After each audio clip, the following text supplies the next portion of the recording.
అందరికీ praise the lord. ప్రభు అయిన యేసుక్రీస్తు నామమున మీకు అందరికీ శుభాలు తెలియజేస్తున్నాను. అందరు బాగున్నారు కదా. ఈరోజు వాగ్దానము 1 పేతురు 2వ అధ్యాయము 24వ వచనము. ఆయన పొందిన గాయముల చేత మీరు స్వస్థత నొందితిరి. ఆమేన్. నిజమే కదా. ఎంతమంది నమ్ముతున్నారు?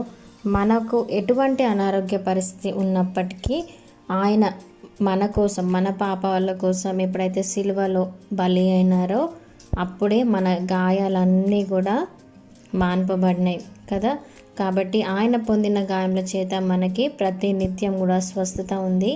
ఈ వాగ్దానాన్ని ఎప్పుడైతే మనము అనుక్షణం మనం ధ్యానిస్తూ ఉంటామో, నెమరు వేసుకుంటూ ఉంటామో, మనకి ఎటువంటి అనారోగ్య పరిస్థితి ఉన్నా మనము స్వస్థత పొందగలుగుతాము. మనము త్రోవ తప్పిన గొర్రెల వలె ఉన్నాం కదా. ఎప్పుడైతే మనం ఉన్నామో ఆయన మనల్ని వెదకి రక్షించుకున్నాడు. కాబట్టి ఆయన వెదకి రక్షించుకున్న దేవుడు మనల్ని అమాంతంగా విడిచిపెట్టే దేవుడు కాదు కదా. కాబట్టి మనకున్న పరిస్థితులు అన్నీ కూడా ఆయనకి తెలిసే ఉన్నవి. గుండె చెదిరిన వారిని ఆయన బాగు చేసే దేవుడు. దావీదు కీర్తన రాస్తాడు కదా. ఎవరికి చెప్పుకోలేని పరిస్థితులు కొన్ని ఉన్నప్పుడు, మనల్ని ఓదార్చేవారు ఎవ్వరు లేనప్పుడు, మనకు ఆధారం ఎవ్వరు ఉండనప్పుడు దేవుడు మాత్రమే మనల్ని ఓదార్చే దేవుడు. మన ప్రధాన యాజకుడు మనకి సరిపోయిన దేవుడు.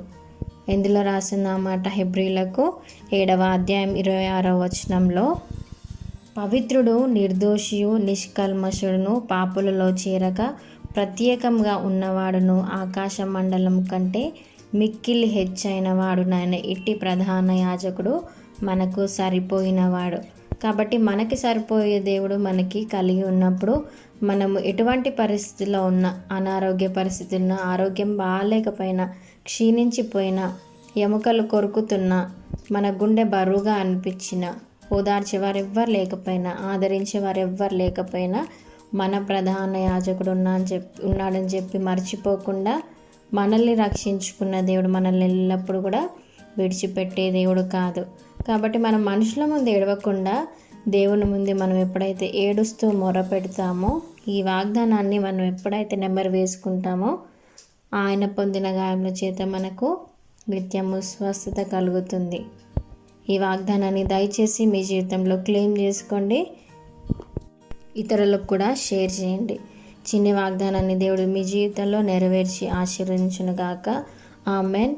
మీకు ఎవరికైనా ప్రేయర్ రిక్వెస్ట్ ఉంటే దయచేసి కామెంట్స్లో మెన్షన్ చేయండి. Thank you. God bless you.